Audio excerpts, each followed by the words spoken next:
It's spooky time for the Best of Horror Countdown 2019-2020. The two films I'm presenting to you today are all about haunted houses. Here we go.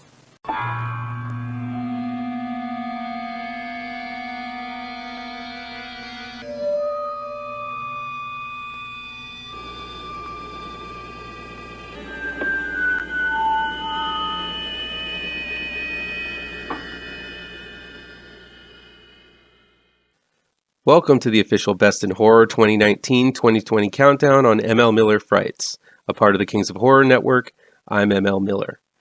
Be sure to give this video a like, share it with your buddies across the electronic superhighway, click subscribe to this channel, and don't forget to ring the bell for notifications.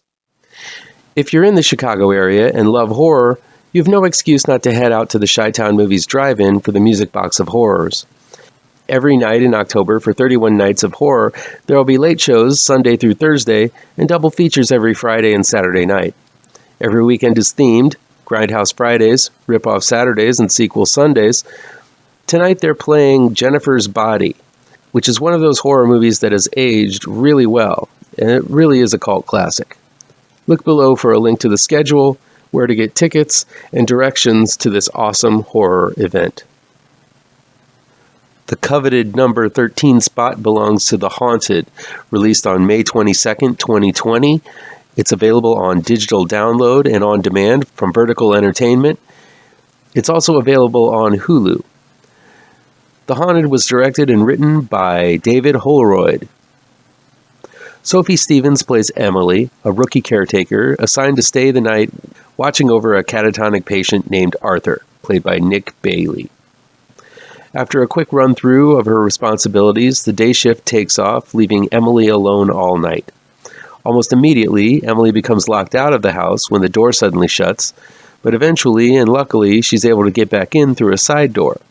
This is the only lucky break Emily gets, as bumps in the darkness lead to ghosts in the shadows. Reminiscent of everything from The Changeling, The Others, The Haunting, House of the Devil, to Silent House and its remake, The Haunted is a ghost story with all of the bells and whistles whittled off, making it a trim descent into absolute fear. On the surface, we simply follow Emily as she makes her way through the dark corridors and always creepily ajar doors of the house, running away from what looks to be a shadowy ghost played by Kirstie Steele. With little musical accompaniment or dialogue, aside from Emily's panicked breathing, director David Holroyd delivers one powerful scare after another, and it got me every time. Most of the time, films that center on ghosts tend to be effective showcases of astral forms, creepy lights, and pyrotechnics. I don't know how long it's been since I've seen a simple and straightforward ghost story like The Haunted, and I can't help but appreciate this type of film for its simplicity. Holroyd and Stevens' Emily don't bog the story down with huge drops of exposition. There's no need for some kind of faux scientific explanation of the events that are happening. The story merely unfolds carefully as Emily makes her way through the house and uncovers little clues as to what is happening. It's all so exquisitely done.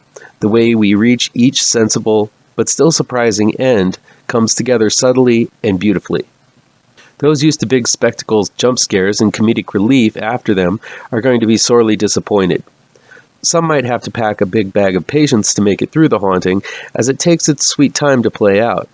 But this film escalates evenly from beginning to end with no fat to trim. Coming in at just over an hour, The Haunted is bare-bones terror at its most potent. It's full of moments that will give you full-body jolts and that uneasy feeling long after they occur. You'd better make sure your electric bill is paid, because you'll be turning on all the lights after watching The Haunted. While it didn't make it to the main countdown, I felt the obligation to include Girl on the Third Floor in this list. Released on March 6, 2020, Girl on the Third Floor is available on digital download and on demand from Dark Sky Films. It's also streaming on Netflix. The film was directed by Travis Stevens, written by Trent Haaga, Paul Johnstone, and Ben Parker. Wrestler CM Punk, aka Philip Jack Brooks, plays Don Koch, who recently purchased a house in the suburbs of Chicago. While his very pregnant wife Liz, Tristy Kelly Dunn, packs things in their home back in Chicago, Don is making some extensive home renovations in the new house. Turns out the new home has a sordid history. It was a brothel where perverted and diabolical things were done under the roof. As Don breaks down the walls and makes renovations, he seems to shake loose some evil spirits that are after his soul. I've heard a lot about Girl on the Third Floor. My local pals are quick to acknowledge the fact that it was filmed outside of Chicago and features some local Chicago punk on its soundtrack. Both of the details are true and total pluses in terms of the film's likability. For me, though, the film has just as much going against it as it has going for it. It's a fine fright flick, though it has some fundamental flaws that I just couldn't overlook. I don't really follow current wrestling, but I know CM Punk. He's a genre geek as much as he is a talented athlete, so it's nice to see that he does handle the dramatic bits required in this role very well. While the multitude of tattoos all over his body might limit him in terms of what kind of characters he can play, this role works for him as Punk is playing someone with a dark and rebellious past himself. He's in search of redemption, and though he looks like the bastard child of John Hamm and Bruce Campbell with ink, he still plays the role of the fallible hero very well. This is crucial as most of the film centers directly on Punk, Brooks, Don, and we are forced to empathize with him most of the way through. This is where the problem of Girl on the Third Floor occurs for me. About 30 minutes in, Don makes a choice that immediately makes him kind of an asshole. The problem is that Don is in another 45 minutes of the film, and we're forced to be on the shoulders of this asshole for the duration. While this could make for an interesting character piece, the film presents itself as a spooky horror flick, and not a dramatic deep dive into a troubled psyche like, say, Joker. Don's decision comes back to literally haunt him, and he doubles and triples down on unlikable acts as the story goes on. Still, we're asked to empathize with him when the horror happens, and I just didn't buy it. Instead, I found myself rooting for his ultimate punishment. I won't reveal here whether or not he gets it, but because so much time is spent with Don, it puts the viewer in the awkward position of rooting for a despicable guy who doesn't even understand how despicable he's being. This directly leads to my second beef with Girl on the Third Floor, that being a dramatic shift in perspective in the last 20 or so minutes. I understand the draw is CM Punk here. They want the wrestling fans to watch this film, so they put him in the bulk of it.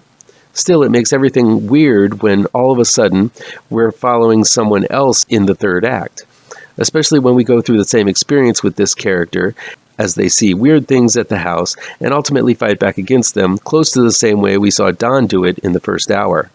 It's not only repetitious, but it all feels uneven. So we rush through the same feelings and emotions Don did with another character, and then the film comes to a dramatic ending. An ending which itself is pretty hard to swallow. I hate to do this, but I'm going to have to give a spoiler warning here because I want to address something that really bothered me about the ending to this film. So here goes. Why in the hell would Liz, Don's wife, want to stay in the house where all the shit went down? A place where her best friend was murdered, her husband cheated on her and then disappeared, and a place that has been proven to be haunted by evil spirits that you yourself actually witnessed. That shit doesn't make sense that you would stay there and raise a baby in this place. It just doesn't make sense, and I don't buy it. End spoiler. Storytelling frustrations aside, Girl on the Third Floor incorporates some downright nightmarish imagery. I love the scenes of the walls rotting and crapping out little marbles. I love the look of the ghostly apparitions. The jump scares worked on me. The scene where Don feeds a camera into the walls made me jump back in my seat. In terms of simple horror, this one is jam-packed with frightening sights, sounds, and feelings. The set design of the house itself is quite unique, with many weird angles, secret rooms, and many floors for the camera to roam around in. Director Travis Stevens knows how to bring the scary, and does it in new and unique ways. A feat not easy for the overpopulated subgenre of haunted house horror. Maybe I'm being a prude. Maybe the intent was not for us to root for Punk's character. Maybe I missed the intent of the filmmakers completely. A lot of people love this film, and I'm sure many will think I'm an idiot for not including it on the main list. I found a whole lot to like about this film too. Still, I found myself leaving this one with mixed feelings, as if the moral center of this film is somewhat flawed. If you're looking for a gory, spooky, and downright diabolical horror film, Girl on the Third Floor is it.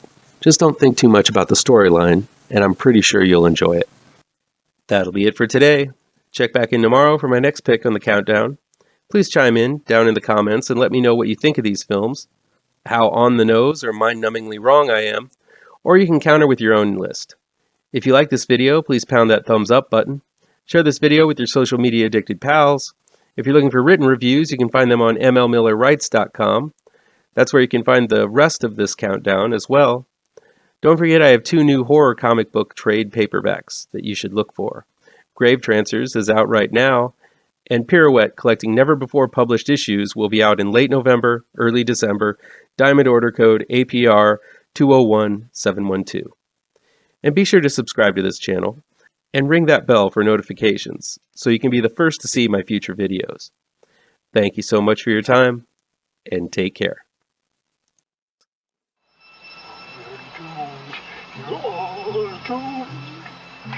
You're doomed to live the life you're meant to be, stuck inside your reality. You're doomed. Oh, you're doomed. You're